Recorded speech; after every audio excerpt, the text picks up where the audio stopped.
Peggy 18. Previously on Brotherhood Diaries. Rome is 3 times the size of Florence, so it made sense for us to introduce the horse in the city. As a player, you totally get to customize your own assassin. With this, the player will have some pretty kick-ass allies to help him fight the Borgia.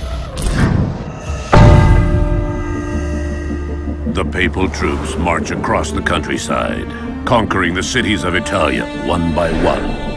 Only Ezio Auditore da Firenze stands between the Templars and his brilliant, ruthless general, Cesare, and his ambition. Welcome to Assassin's Creed Brotherhood Diaries. In Assassin's Creed Brotherhood, Ezio is facing his toughest foe ever. Cesare Borgia is the perfect nemesis. And basically, he can do whatever he pleases. He's got unlimited resources, being the general of the papal armies. He's really, really ruthless, and truly Ezio's biggest challenge to date. To unite Italia, I must have every institution under my control. He's trying to take over the whole country and unite it under the Templars. In Assassin's Creed Brotherhood, there's Cesare, who's your main target, but he's helped by 3 generals. The Duke de Valois, he has a huge army which helps Cesare make his law in Rome. Juan Borgia, who is in charge of the money, so Cesare uses this money to wage his wars. And Micheletto, who is Cesare's personal assassin.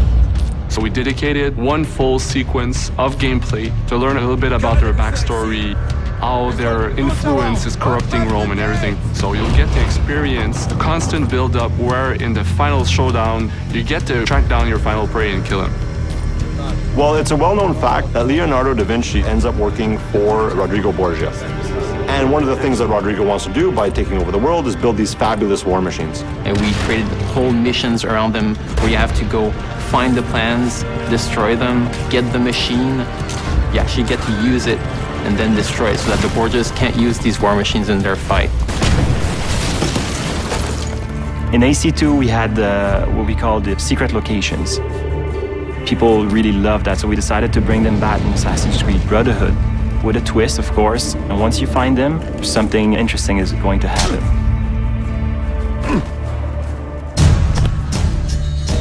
And then there's gadgets like crossbow that I've wanted to use since AC1. Now we have it in the game with upgrades on it. There's also the parachute, which is based off one of Leo's drawing that will permit you to glide if you jump from high enough building. Our new strategy for combat in Assassin's Creed Brotherhood is to strike first and strike fast. We wanted to reward those that really had a more aggressive approach to it. We wanted the player to feel badass when he was performing these counter kills. So that became sort of the trademark of what the combat system is. You may have noticed there are now enemies with guns. If you know a bit of the history of Rome and of Leonardo, those assets end up in the hands of the Borgias. So what you have is now we have enemies that are a lot more aggressive, but at the same time, Ezio is a lot faster of a fighter. The Papal Guards are basically the ultimate elite guards that we're going to have in Assassin's Creed Brotherhood. Their sole purpose is to kill Ezio. They're super brutes, they're super agile, they'll sucker punch you all the time, they'll have 2 people hit you at the one time. So they have the best of all the other archetypes. So it's all about mastering not only the combo system, but also mastering your defensive strategy and your offensive strategy as well. The coolest move I've seen is this extremely violent move with both the sword and the gun. Once you have it in your hands, it's something unbelievable. It's really fast-paced, it's really visceral. Basically, you get to kill somebody with a sword, and then you get to shoot his head with a gun. That's pretty violent. Next on the Brotherhood Diaries. You're going to go to a harbor in Naples. You're going to experience an entire other country. You're going to get to go to Spain.